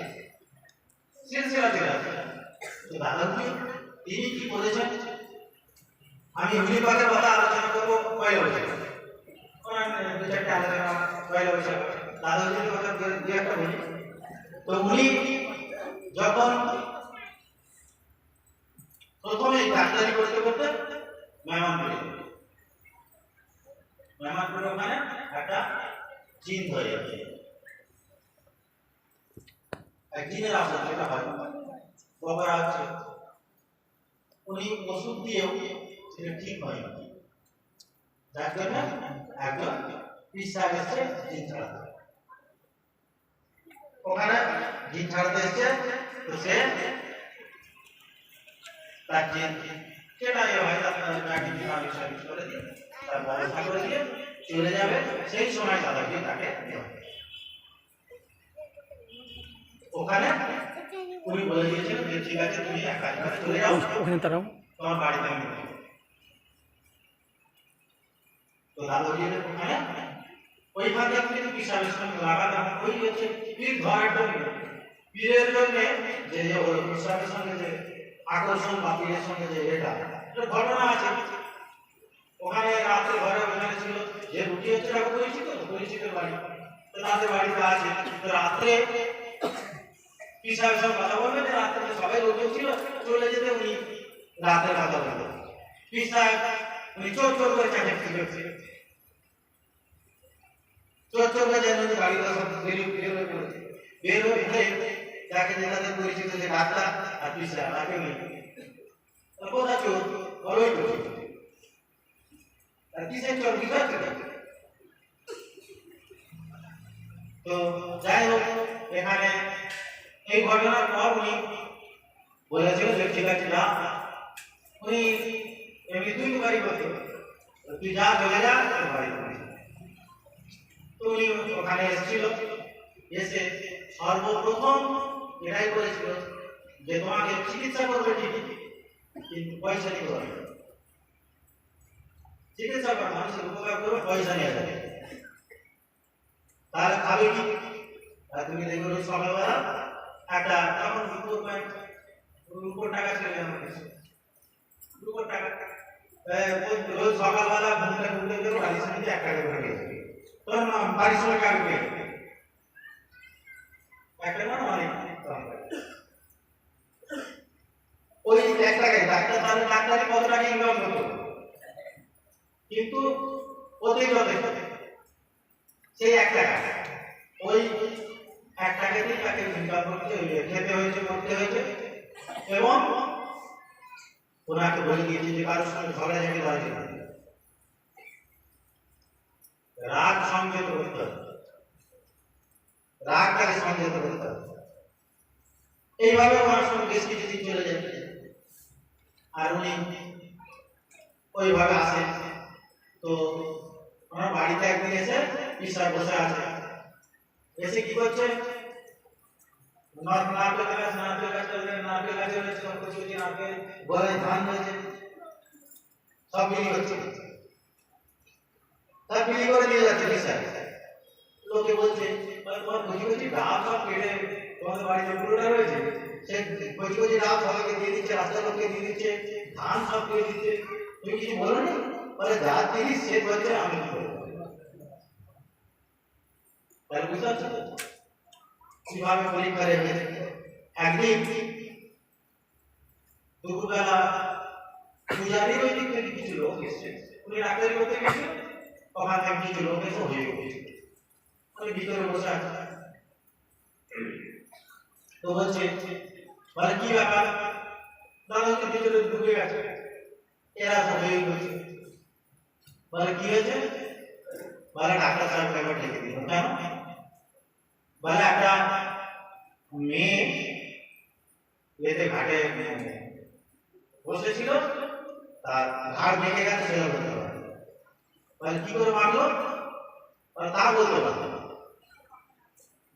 এবারে উনি গালাগালি দিয়ে তাকে ঘুরে খুব ঘাড় ভেঙে গেছে নয়, এইরকম করে কি বলছে কি স্যার? হুজুর হাত ধরে বলছে আমি কি করিনি, বল তার ঘাড় ভেঙে গেছে কেন? বুঝতে পারছি তো? বলে আমি তো কিছু করিনি। বলে না নিশ্চয়ই কিছু করেছি। আমি কিছু করিনি, সে মেয়েটাকে ডেকে জিজ্ঞেস করেছি, বলে তুমি কি করেছো বলো? বলো হুজুর আমি সত্যি কথা বলছি, ওনার ওই এক কাপড়ে থাকতো তো, আমি ময়লা কাপড় দেখে আমি ঘৃণা করে মুখটা ঘুরিয়েছি, আর ওই মুখ ঘুরিয়েছে, মুখ ঘুরে গেছে, আর ঘোরাতে পারবে না। উনি পানি পড়ে দিতে সে ভালো হয়ে গেল। তাহলে কিভাবে আমি একটা ঘটনা বললাম, তো এইভাবে তিনি সেখানে দিন প্রচারের আগে মানুষের সেবা করেছিলেন, সেবা করে ডাক্তারি করেছে, মানুষের উপকার করেছে। তারপরে ওনাকে বলে দিল যে এখানে আমার কাছে আর কিছু এ নেই, তুমি এক কাজ করে যাও, করো, কাশীপুর চলে যাবে, উত্তরপ্রদেশ। সেখানে সদর আহমদ আলাইহিসসালাম ওনার কাছে গিয়ে কালমা পড়তে হবে। উনি সেখানে চলে গেলেন। ওখানে কি করে উত্তরপ্রদেশ কি কাছাকাছি? ওই নদীর ধারে ডুবিয়েছিল, ডুবো ডুবে আর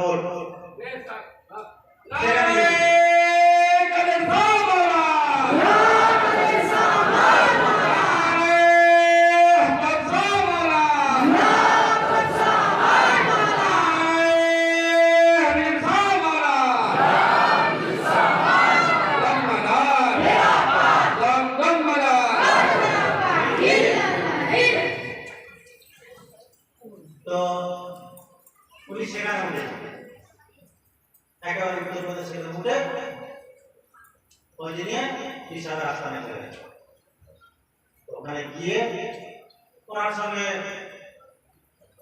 যা কিছু এবারে তারিখ নিয়ে ওখান থেকে মাগান মুসলি কাছে এসে মাগান করে ওখানে গেছে। গিয়ে এই যে আমাদের সিলসিলা কি করতে হবে সেসব কিছু জিজ্ঞেস করেন, উনি গিয়ে সেখানে যা কিছু গ্রহণ করেছে, কি করতে হবে এটা কিন্তু জেনে আসে চলে এসছে।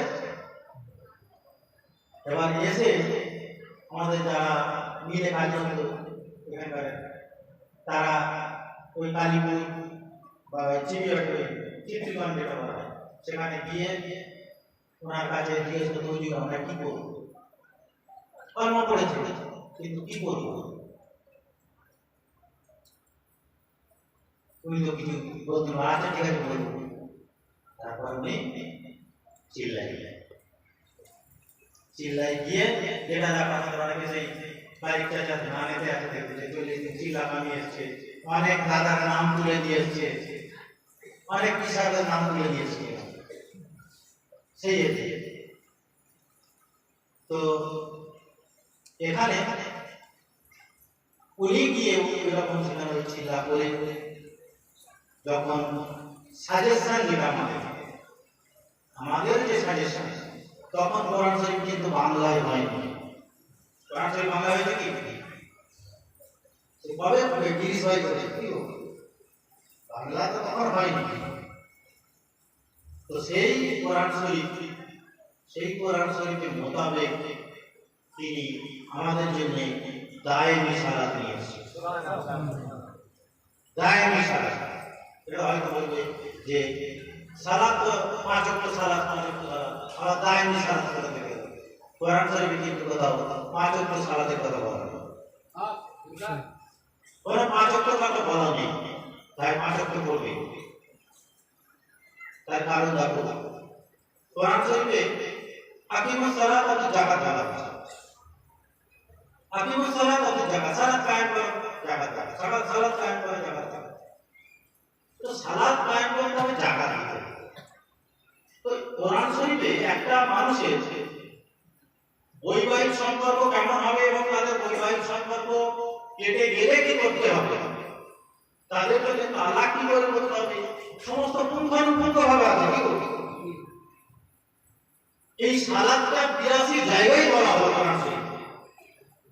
হয়তো অনেকে ভাববে যে আমাদের বিষয় একই কথা বলে, যদি এই কথাকে যদি একটু চিন্তা করি আমরা যে 82 জায়গায় সালাতের কথা বলা, আকিমুস সালাত ওয়া যাকাত আরো বিভিন্ন ভাবে বলা হয়েছে। তো আজকে এই কথাটা বলা হলো নি কেন, যে তুমি নামাজ পড়বে বা সালাত কায়েম করবে, ফজরের ফরজ রাকাত 2 রাকাত, জোহরের ফরজ রাকাত, ফরজ হচ্ছে 4 রাকাত, আসরের ফরজ 4 রাকাত, মাগরিব 3 রাকাত ফরজ, আর ইশা হচ্ছে 4 রাকাত ফরজ। এইটুকু বলতে কতক্ষণ সময় ছিল? একটা সেন্টেন্সে হয়ে যেত, একটা সেন্টেন্সের ব্যাপার। আল্লাহ বললো না কেন? আল্লাহই জানে। আমি বলবো হ্যাঁ আল্লাহই জানে, কেন বললো? আল্লাহ কেন বললো আল্লাহই জানে, সে ঠিক আছে। কিন্তু আমরা তো অনেক যুক্তি দিয়ে খাড়া করছি, অনেক কিছু যুক্তি দিয়ে এটা করবো না, এটা করবো না, বলিরা এটা করে, সেটা করে, ওটা করে, আমরা বলে দিই। কিন্তু আজ নামাজ পড়ে না, নামাজ পড়ে না, প্রতিরাই নামাজ পড়ে,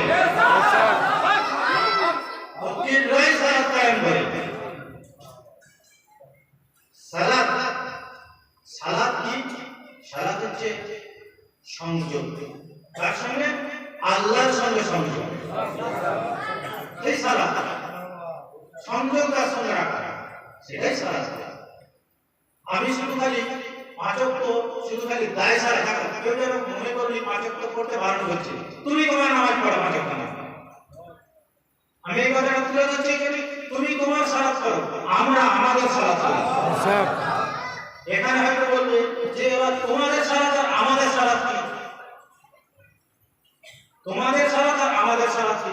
তোমরাই ভাগ করে নিও, তোমরা তোমাদের সালাতটাই ভাগ করে নিও। সেই এই যে আমি সূরাটা পড়েছি, ইয়া আইয়ুহার রাসূল বাল্লিগ মা উনজিলা ইলাইকা মির রাব্বিক, এই আমার রাসূল সেই কথাটা প্রচার করে দাও, যে কথাটা না প্রচার করলে তুমি এই রিসালাতের কাজই কিছু প্রচার করলে না। রিসালাতের কাজই হবে না, মানে কি কথা? সেই কথা বলতে গেলে সেই পুরনো যুগে চলে যেতে হয়, পুরনো যুগে 23 বছর আগে, 23 বছর আগে বারে বারে। সেই 23 বছর কি, যে 23 বছর আগে কি হয়েছিল বলতো? প্রথম মজলিস চালু হয়েছিল। ভালো করে চিন্তা করতে হবে, আমাদের মাসিক মজলিস চালু হয়েছিল, হয় না? 20 বছর আর 3 বছর, 3 বছর আগে মাসিক মজলিস চালু হয়েছিল। আর সেই 23 বছরে দাওয়াতের জন্য বসেরা হয়েছিল। 23 বছর আগে দাওয়াতের জন্য বসেরা হয় না? সেই বসেরায় কি হয়েছিল? দাওয়াতের জন্য বসেরাটা কি হয়েছিল? সেদিনে ওই দাওয়াত, এই যে দিনের দাওয়াত কে দিয়েছিল? কোন সাহাবা দিয়েছিল? তখন কোন সাহাবাও নেই। দাওয়াত দিতে গিয়েছিল মাওলানা আলী মুসলিম, 10 বছরের ছেলে, তিনি তখন 10 বছর বয়স। তিনি দাওয়াত দিয়েছিলেন বড় বড় সাহাবাদের, বড় বড় সব নেতাদের বাড়ি, তিনি দাওয়াত দিয়েছিলেন। দাওয়াতে দিলাসিরা এবার সেই এতে অনেক রকম কথা রয়েছে। এই যে দাওয়াত হয়েছিল, কোথায় দাওয়াত হয়েছে? আবু তালিবের বাড়ি, মাওলানা আলী মুসলিম স্যার বাড়ি, তাই তো? এই যে দাওয়াতের কাজ করা হয়েছিল মাওলানা আলী মুসলিম স্যার বাড়ি। কেন? আল্লাহর ঘরে হওয়া উচিত ছিল। কি গো, আল্লাহর ঘরে তো হওয়া উচিত ছিল। ওই সেটা আল্লাহই জানে, আমাদের তো কিছু বলার নেই, আল্লাহই জানে সেটা। আমি যদি বলি আল্লাহই জানি, তাহলে তুমি এত বিতর্ক করছো কেন? চুপ থাকা দরকার। চুপ থাকো, আমরা যেটা বলবো সেটা শোনো, আমরা যেটা বলবো সেটা শোনো। সেদিনে ওই কাবা শরীফ কিন্তু ভূত ভর্তি ছিল। ওই কাবা শরীফে আল্লাহ ছিল, মূর্তি ছিল, মূর্তি পুজো হতো ওই কাবা শরীফে। আল্লাহর ঘরে আল্লাহ আসেনি, আল্লাহর ঘরে দিন পূজার হয়নি, শুরু হয়নি। কোথা হয়েছে? আবু তালেবের বাড়িতে, মাওলানা আলী মুসলিম স্যার বাপের বাড়িতে, সেই বাড়িতে হয়েছে প্রথম দিন পূজা। আমরা সেইগুলো অস্তিত্বকে নষ্ট করে দিয়েছি। গিয়ে দেখে বাড়ি রেখেছি না, কেন? জানতে পারবে যে এখান থেকে প্রচার হয়েছে, জেনে নেবে সেখান থেকে দিন প্রচার হয়েছে। কি হয়েছে? ওই সব নেতারা উপহাস করে পালিয়ে গেছে, খেয়েছে পালিয়ে গেছে, খেয়েছে পালিয়ে গেছে। যখন শেষ বেলায় ওই আবু তালেব আলাইহিস সালাম তিনি কি করেছেন? বলে আজকে আমার ভাই কিছু বলবে, তোমাদের শুনতে হবে, যে না শুনবে দরবারে যে দুটি করবে। কিন্তু সরকার ভাই ভাই চুপচাপ বসে গেছে। তাহলে দেখো, স্বতঃস্ফূর্ত ভাবে ঈশ্বর আসেনি, এসে কি ভয়ে ভয়ে বসেছে, ভয়ে ইসলামের কথা শুনেছে। কি গো, স্বতঃস্ফূর্ত ভাবে নয়। দিন প্রচারের এই যে প্রথম শুরুটা, সেই দিনে যখন উনি নাজিতে তরবারি ধরত, যে বস্ত শব্দের অক্ষর ভণ্ড করে মজলিস বন্ধ করে চলে গেছে, বারবার বন্ধ করে চলে গেছে, খেয়ে চলে চলে গেছে। সেই দিনে যখন তরবারি ধরেছে, সেই সময় নবীজি রাসূলুল্লাহ সাল্লাল্লাহু আলাইহি ওয়াসাল্লাম বলেছে, আমি আল্লাহ রাসূল, আমি দিন প্রচার করতে চাই, আমি লা ইলাহা ইল্লাল্লাহ মুহাম্মদ রাসূলুল্লাহ সাল্লাল্লাহু আলাইহি ওয়াসাল্লাম এই কালিমা প্রচার করতে চাই, আমাকে কে সাহায্য করবে? তার চুপচাপ, কোন সাহাবা হাত তোলেনি সেই সময়। হয়তো অনেকে বলবে যে আজকে সাহাবা কেন পালন করছে? আমরা সাহাবাদের নিয়েই তো নাচছি, সাহাবাদের অসম্মান করা নয়। সেই সময় সাহাবারা কেউ হাত তোলেনি, কেউ সাহাবার হাত তোলেনি যে আমি করবো, আমি আপনার সঙ্গে আছি, এ কথা বলেনি। কে বলেছে? সেই 10 বছরের যুবক, তিনি হাত তুলেছে, আনা রাসূলুল্লাহ, আনা রাসূলুল্লাহ, আমি আছি, আমি সাহায্য করবো। নবী সাল্লাল্লাহু আলাইহি ওয়াসাল্লাম বলেছেন, তুমি বসো। কারণ আবার সুযোগে আছে, যদি কেউ ওঠে, যদি কেউ ওঠে, আবার বললেন কেউ ওঠে নেই। যখন আবার সেই নীরবতা ভঙ্গ করে মাওলানা আলী মুসলিম স্যার আবার করছেন, আনা রাসূলুল্লাহ, আমি বলবো, আমি সাহায্য করবো, তখনও কেউ ওঠে নেই। তৃতীয়বার বললো, আবার তুমি বসো। আবার আমি এই আগের কথা যেটা বললাম, যে তোমরা শুধু প্রশ্ন করতে পারো, তোমরা শুধু খালি এটা সেটা কারণ দেখাতে হবে, যে ভাগ হয়ে যায় সেখান থেকে এই যে ভাগ, কি ভাগ হচ্ছে? যে আমরা এই যে দিন প্রচারে আমি এই করেছি, আমি ওই করেছি, উনি এই করেছে, সে ওই করেছে, দিনের জন্য সবাই কেটেছে, সবাই করেছে। আমাদের দরবারেতে দিনের জন্য ওনার জন্য অনেকে জান দিয়ে দিয়েছে, জান দিয়ে দেবে এরকম অবস্থা। অ্যাকাউন্ট্যান্ট ছিল, পয়সার খাজানা তার কাছে ছিল, সেও দরবার থেকে বেরিয়ে গেছে, ছিটকে চলে গেছে, যায় না? পরবর্তীতে ছিটকে চলে যায় না? এইরকম অনেকই রতি মহারতি নাম হয়ে সে কিন্তু ছিটকে গেছে, ছিটকে যাবে এবং গেছে। কেন? তাদের মনের মধ্যে সেই এটা ছিল। আজকে এই যে দাওয়াতে ফিরোজরা, এটা গুরুত্ব প্রচুর। আমরা কিন্তু এটা বলি এসব কিছু শোনাইনি, তার কারণ আমরা জানতে পেরে যাবো, আমরা জানতে পেরে যাবো আসল ঘটনাটা কি, জানতে পেরে যাবো। এইগুলো বলিনি, আমরা এর পরবর্তীতে বলছি। তুমি যেসব ভালো কাজগুলো করেছো সেইগুলো থেকে আমি বলছি, সেইগুলো তো শোনাবো না। তিনি যে করে গেছে দিনের জন্য, এই যে কথা বলার পর তৃতীয়বারে যখন তিনি বলেছেন, তখন তিনি একবার আপ্লুত হয়ে জড়িয়ে ধরে তিনি বলেছিলেন যে তুমি আমার জান, তুমি আমার জান আছি, তুমি আমার ওয়াসি, তুমি আমার উত্তরাধিকারী। এবং সেই এই যে কথাটা বলেছিল যে তুমি আমার উত্তরাধিকারী এবং তুমি আমার সব কিছু, সবার সামনে বলেছিল। এবং ওই সব বেশ কিছু সাহাবারা তারা কিন্তু যাওয়ার সময় উপহাস করতে গেছে যে এবারে তোমার ওসি আজ তোমার ছেলে হচ্ছে মোহাম্মদ রশিদ উপহাস করতে চলে গেছে। তখন কিন্তু কেউ কলমা পড়েনি, তখন কেউ এরকম সাহায্যের কথা বলেনি। তাহলে আজকে এই যে কথাটা ঘোষণা করেছিল, আর গদিরে এই যে সূরাটা নাযিল হলো, কারণ এখন সেখানে বলছে তো রোজা, নামাজ, হজ, যাকাত, কালমা সবকিছু তো ঘোষণা করে দিয়েছে। এই ঘোষণার পরেও তাদের কিছু কথা আছে, সেই কথাটা কি? সেই কথাটা ঘোষণার পরে আল্লাহ পাক বলেছেন। আমরা সেটাকে অন্যদিকে চলে যাই, আমরা নিয়ে সেটা অপব্যাখ্যা করি, না ওটা বলে মৌলানা মুসলিম তো সেটা বলে না, অন্য কিছু বলেছে। সেটাকে কোথায় ঢুকিয়ে দেওয়া হচ্ছে? শেষের আয়াত, একেবারে শেষের যেটা আয়াত করা হচ্ছে সেইটাকে কোথায় ঢুকিয়ে দেওয়া হচ্ছে? একেবারে মায়েদার 67 নম্বর আয়াতে। সেটা হচ্ছে কোরআন শরীফের শেষের কথা হচ্ছে, শেষের ওর আগে, শেষের আগে। কারণ এর আগে এর পরে যখন নবীজি রাসূলুল্লাহ সাল্লাল্লাহু আলাইহি ওয়াসাল্লাম এটা ঘোষণা করে দিলেন কি, আমি বাড়াবো না, এটা গিয়ে একেবারে যে ঘোষণাটা করেছিলেন সেটা হচ্ছে কি, যে কথাটা ঘোষণা করার জন্য এই আয়াত নাযিল হয়েছে সেটা কি, মান কুনতু মাওলা ফাআজা আলী, আমি যার যার মাওলা, আলীও তার মাওলা।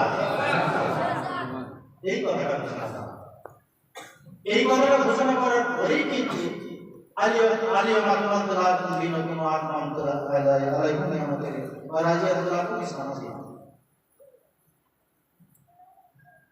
আল্লাহ পাক পরিষ্কার বলে দিল যে আজকে তোমার এই দিনকে সম্পূর্ণ করলাম, আর এই যা নিয়ামত ছিল এই দিনেতে দিয়ে দিলাম।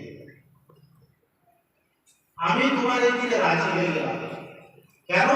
মাওলা আলী মুশকিল গোসার নাম ঘোষণা করা। তাহলে এটা কার সামনে ঘোষণা করলো? এটা কার সামনে ঘোষণা করলো? যেসব সেই সময় নেতারা সব ছিল, সেই দাওয়াতের দিবসেরা, সেই দাওয়াতের দিবসেরাই তারা ছিল, সেই দিনে ছিল। আর আজকেও 1,25,000 হাজ যাত্রী, হাজি ফেরত হাজি, 1,25,000 হাজি ফেরত, তাদের সঙ্গে ঘটনা হচ্ছে। এবং তারা প্রত্যেকে ওনাকে অভিনন্দন জানিয়েছে। 3 দিন ধরে অতিরিক্ত গরমে, 3 দিন ধরে অতিরিক্ত গরমে ওনাকে অভিনন্দন জানানো হয়েছে। তারপরে কারণ মনে থাকার কথা কি না, এটা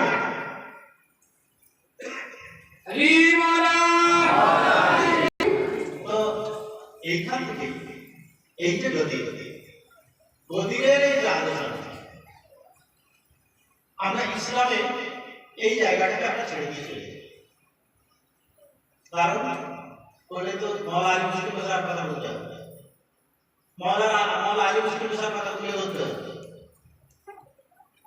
এই যে ঘটনাটা ঘটেছিল 1,25,000 হাজির সঙ্গে, তার তো সাক্ষী। কদিন আগে উনি চলে যাওয়ার নবীজি সাল্লাল্লাহু আলাইহি ওয়াসাল্লামের বিদায়ের ধরো 3 মাস আমি বাড়ি থেকে 3 মাস রাখি মাসের কম কিন্তু বাড়ি হচ্ছে 3 মাস। তো এই যে কদিনের মধ্যে আমরা ভুলে যাব। দেখো হয়তো অনেকে বলবে যে তারা মাওলা আলী মুসলিম থাকে খলিফা করে বলে সেই জন্য এত রাগ, এরকম কিছু প্রশ্ন থাকে। খলিফার প্রত্যাশী তিনি ছিলেন না, খলিফার প্রত্যাশী তিনি ছিলেন না, তাহলে তিনি যুদ্ধ করতেন বা যুদ্ধ করে খলিফা আদায় করে দিতে পারতেন। কারণ সেই সময় ওই আবু সুফিয়ান বলেছিলেন, ওনাকে বলেছিলেন যে ভাইপো আমাকে তাহলে হুকুম করো, আমি যে ব্যাপার আছে তোমার হক তোমাকে দেবে না।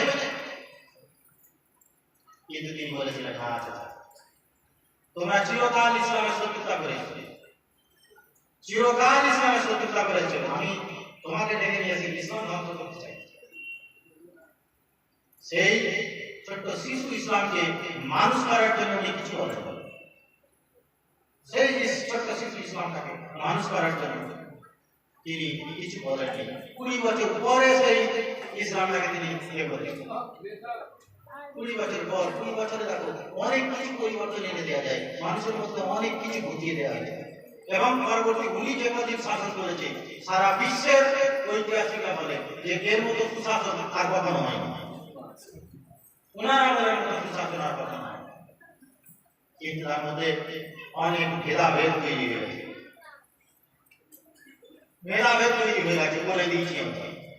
এবং তারপরে তো আবার আরো করে দিয়েছি পরবর্তী খলিফা দিয়েছি, তা আরো অনেক কিছু ইসলামের মধ্যে ঢুকিয়ে দেওয়া হয়েছে। তাহলে এইখানে এই যে আমি যে কথা বলতে গিয়ে কথা গেলাম সেটা কি, ওয়াক্তিয়া 5 ওয়াক্ত নামাজ আর সালাত আর দায়মি সালাত।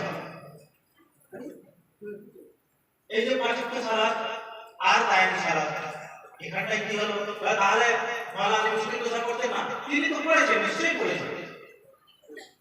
তিনি যে পড়েছেন যা পড়েছেন আমরা সেটা পড়ি, তিনি যা পড়েছেন তো যা পড়িয়ে গেছেন আমরা সেটা পড়ি।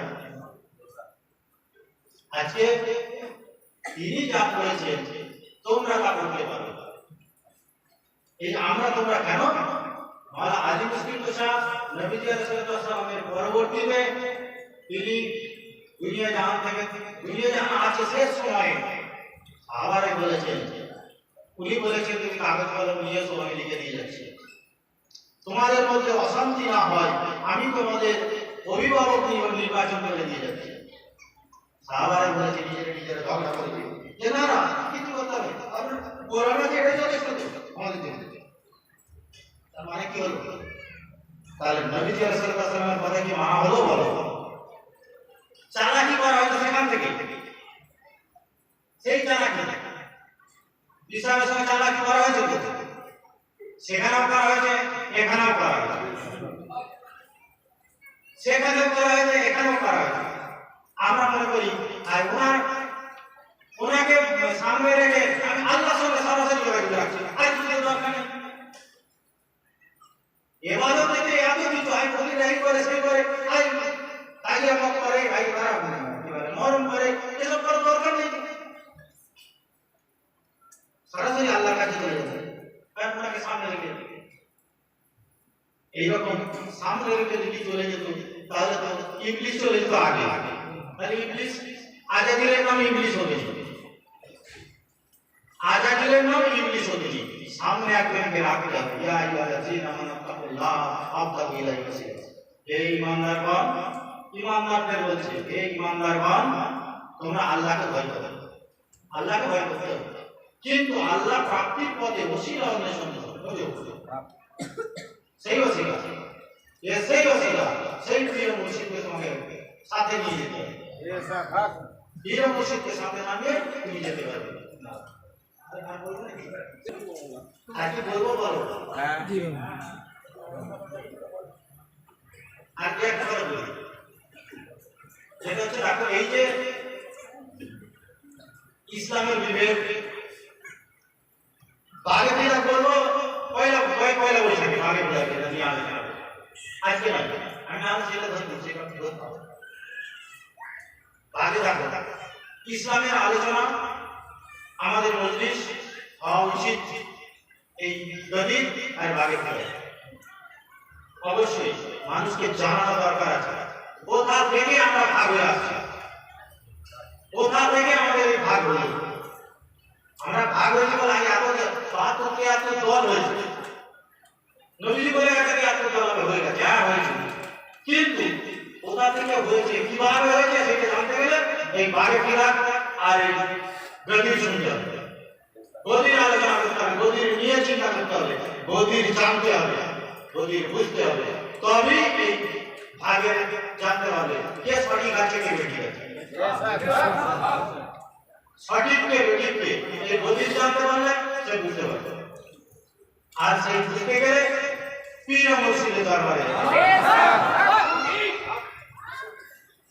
পীর মুর্শিদের দরবারে না হলে জানতে পারবে। কারণ সেখানে আমরা মুখে ফুল পেটে চাই আমাদের সম্বন্ধে কিছু বলা যাবে না, বললে পাপ বলবে আবার তার নয় যে সাহাবা তার নামে কিছু বলা যাবে, যে সাহাবা তার নামে কিছু বলা যাবে, কোন রকম কোন কটূক্তি বলা যাবে না, তার নামে কিছু বলা যাবে।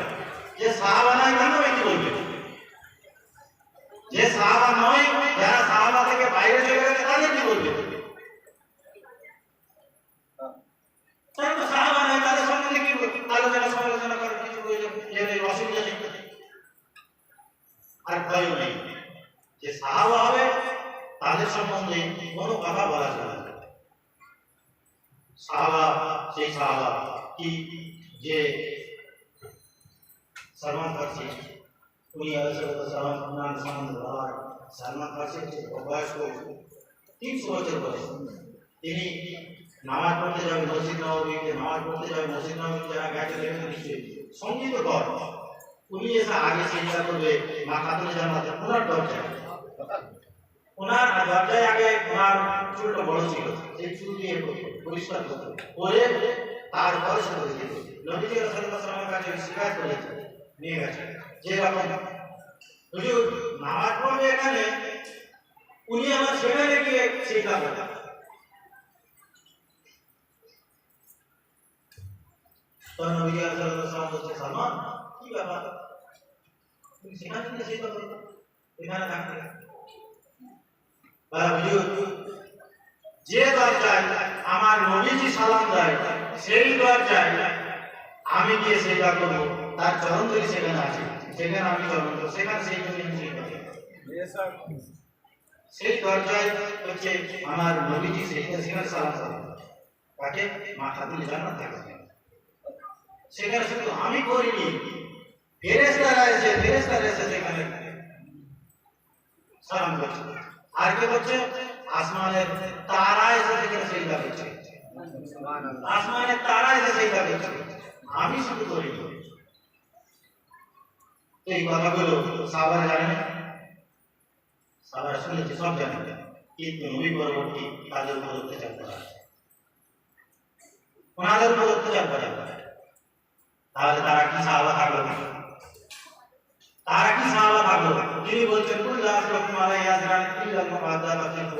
যে আমি আবার বলছি, যে আমি আগে যে সূরা বলেছি আবার এটা বলছি, যেহেতু বলছি যে তিনি বলছেন যে এই যে তিন আমি কুল্লা আসলাম আলাইহি আযরান ইল্লা মুআদ্দাবাতিন কুল্লা কুল্লা আসলাম, তুমি ওদেরকে বলে দাও যে এই দিন প্রচারের বিনিময়ে আমি কিচ্ছু চাইছি না, শুধু এটা যে আমার এই নিকট আত্মীয়ের সঙ্গে মহব্বত। তাহলে ওনাদের উপর মহব্বত করার মানে কি? এখন আমরা তাদের দেখে নিই, আমরা না হলে কিছু জানি না, ওনাদের সামনে তো দেখিয়েছে, ওনাদের সামনে দেখিয়েছে কি যে সালাত, সেই বলতে গেলে অনেক কিছু হয়ে যায়, অনেক কিছু কথা বলতে হয়, সালাতের কথাই বলি, যে সালাতের গুরুত্ব রাখো, নবীজি সাল্লাল্লাহু আলাইহি ওয়াসাল্লাম সিজদায় গেছেন, গায়ের খেয়াল এলে বাইরের কিছু খেয়াল এলে নামাজ হবে, নামাজ পড়া অবস্থায় যদি বাইরের কিছু কথা চিন্তা জানা যাবে। তো তাহলে এখানে নবী সাল্লাল্লাহু আলাইহি ওয়াসাল্লাম যে জায়গা আছে, ইমাম হুসেন আলাইহিস সালাম নবী সাল্লাল্লাহু আলাইহি ওয়াসাল্লামের পিঠ মোবারকে বসে আছে, সাহাবারা সিজদা দিয়ে রয়েছে, অনেক কমপ্লেন নিয়ে উঠে কেউ দেখছে কি ব্যাপার, এখন উঠেনি কেন, এখন উঠেনি কেন, উঠে দেখছে নবী সাল্লাল্লাহু আলাইহি ওয়াসাল্লাম সে না পড়ে যায়, সেই জন্য আরো লম্বা হয়ে সেই দাঁড়িয়েছে। সুবহানাল্লাহ। তাহলে সেখানে ওনার খেয়াল ছিল কি হবে,